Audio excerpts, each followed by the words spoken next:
লক্ষ লক্ষ মানুষ জমায়েত করতে, এটা আমিও আপনাদের বলছি। কলকাতার পেট অনেকখানি বর্ধমান ভরিয়ে দেয়। অল্প সময়ের ব্যবধানে আপনারা এসেছেন।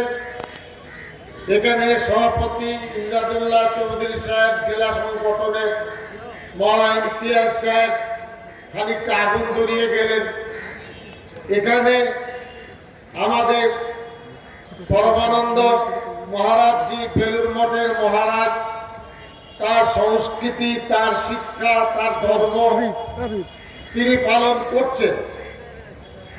আমরা আমাদের ধর্ম পালন করছি, কিন্তু ভারতবর্ষে যে গণতান্ত্রিক ছাতা, ভারতবর্ষের সংবিধান আমাদের সবাইকে এক ছাতার তলায় করে দিয়েছে। এই মূল্যবোধ আমাদেরকে একত্রিত করেছে। কলকাতা হাইকোর্টের বার কাউন্সিলের সদস্য প্রসূন দত্তের কথা আপনারা শুনলেন। আইনজীবী শামসুল আরিফিন সাহেব বক্তব্য রেখেছেন, অধ্যাপক কুমারেশ চক্রবর্তী রেখেছেন, বর্ধমানের আর এক ভাই অধ্যাপক তিনিও রেখেছেন। এখানে মুফতি আব্দুল সালাম মেদিনীপুর থেকে সেই নন্দীগ্রাম আন্দোলনের সাথী মৌলানা আব্দুল সামাদ সাহেব, এর মাদ্রাসায় নন্দীগ্রাম এতিমখানায় নন্দীগ্রামের আন্দোলন শুরু হয়েছিল, তাকে আমরা দেখেছি। আগামী 2-1 দিনের মধ্যে মেদিনীপুরে আমরা যাব। এখানে মৌলানা মহসিন আছেন। তাছাড়া প্রত্যেকটি শাখা প্রায় কাটোয়া, কাল্লা, কেতুগ্রাম, গলসি, মেমারি, কুসুমগ্রাম, শেয়ারাবাজার, বর্ধমান শহর, নারায়ণঘাট, খন্ডঘোষ সমস্ত এলাকা থেকে এসেছে। আমরা কেন এসেছি?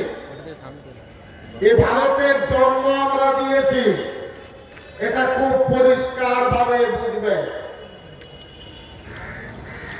ডক্টর শিশির বোস, যিনি নেতাজির ভাইপো, তিনি আমাদের সবাই বলেছিলেন ইন্দোর স্টেডিয়ামে, যেখানে কলিমুদ্দিন শাম ছিলেন, শিশির বোস ছিলেন, রাজেশ পাইলট ছিলেন, আদমালা সৈয়দ আসাদ মাদানি ছিলেন।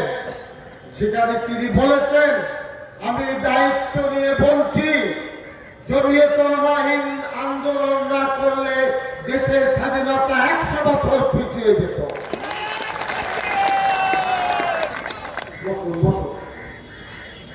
এই দায়িত্বের কথা স্বীকার করছি। দিল্লিতে আছেন, কোথায় আছেন পরে ইতিহাস বলছে বিজেপি আরএসএস এর ভারতের স্বাধীনতায় কোনো আন্দোলন ছিল না।